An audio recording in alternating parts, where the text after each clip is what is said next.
বিজ্ঞানীরা দেখছে যে খাবারগুলো খাইলে পরে আমাদের শরীরে অক্সিডেটিভ ফসফোরাইলেশন নামে একটা বিক্রিয়া হয়, যেটা বেশি দ্রুত হইলে মৃত্যুর দিকে আগায় যায় দ্রুত।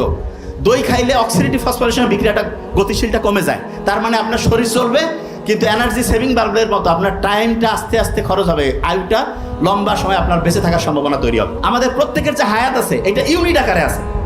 আমরা যদি এখানে বোমা ফেলি প্রত্যেকের ইউনিট এখনই শেষ, প্রত্যেকে মারা যাবে। তার মানে হচ্ছে হায়াতের যে ব্যাপারটা এটা ইউনিট আকারে। এইটা খরচটা উন্নত দেশ জাপানের লোক বেশি বাড়তেছে, মানে কি? তার মানে কি আল্লাহ বেশি রহমত করতেছে? নো, সে সাইন্টিফিক্যালি চলতেছে, এই জন্য তার ইউনিট কম করে খরচ হচ্ছে। মনে করেন আপনাকে আমি একটা মোবাইল দিয়েছি, দিয়ে বলছি যে ভাই এটা চার্জটা তুমি আস্তে আস্তে অল্প করে খরচ করো, তাহলে বেশিক্ষণ থাকবে। তাড়াতাড়ি যদি বেশি গেম খেলে নষ্ট করো, শেষ, তাড়াতাড়ি অংশ। বোঝা গেছে? ইউনিট আকারে থাকে যে জিনিসটা। তবে হ্যাঁ, এখানে ভালো করে বলতেছি যে কার হায়াত কতটুকু থাকবে এটা আল্লাহ জানে, কিন্তু আমাদের চেষ্টা করতে হবে যাতে করে আমরা ইউনিটটা সহজে খরচ না হয়, যেটাতে অল্প অল্প করে খরচ করবো। দই খাওয়া ইউনিট স্লো হয়ে যাবে। বিজ্ঞানীরা দেখছে যে খাবারগুলো খাইলে পরে আমাদের শরীরে অক্সিডেটিভ ফসফোরাইলেশন নামে একটা বিক্রিয়া হয়, যেটা বেশি দ্রুত হইলে মৃত্যুর দিকে আগায় যায় দ্রুত। দই খাইলে অক্সিডেটিভ ফসফোরাইলেশনের বিক্রিয়াটা গতিশীলটা কমে যায়। তার মানে আপনার শরীর চলবে, কিন্তু এনার্জি সেভিং বাল্বের মতো আপনার টাইমটা আস্তে আস্তে খরচ হবে, আয়ুটা লম্বা সময় আপনার বেঁচে থাকার সম্ভাবনা তৈরি হবে। যে জায়গায় ছিলাম, তাকদিরে বিশ্বাস মানে আপনি সর্বোচ্চ চেষ্টা করবেন, করার পরে যেটা হইলো আপনি সেটা মেনে নেবেন। তাহলে 3টা শর্ত আর 3টা কাজ বলবো, তাহলে আমরা আলোচনার শেষে আসবো। কি 3টা কাজ? শর্ত 3টা। 1 নম্বরে ছিল অবশ্যই প্রথম হালাল খাওয়া, হালাল উপার্জন। খেয়াল আছে?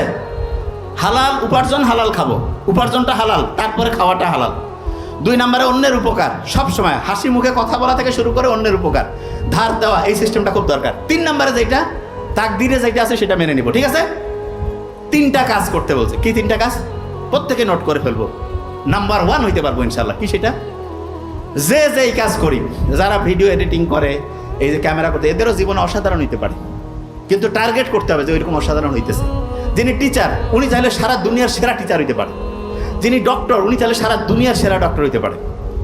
সারা পৃথিবীর ব্রেইন আল্লাহ বানিয়েছে, যে সততার সাথে সাইন্টিফিক হইতে চলবে, সারা দুনিয়ার মধ্যে সবচেয়ে সেরা হইতে পারে। ইনূহ আলাইহিস সালামের নাম শুনছেন না আপনার? একমাত্র ইউনুস নবী, ওনার সময়ে ওনার সম্প্রদায়ের সবাই ওনার কথা মানছে, মানার পরে একেবারে অসাধারণ উন্নতি করছিল। আর অন্য কোনো নবীর সময় সব লোক একসাথে এরকম একতাবদ্ধভাবে হচ্ছে দিনের পথে আসে না। ইউনুস নবীর সময় হয়েছে।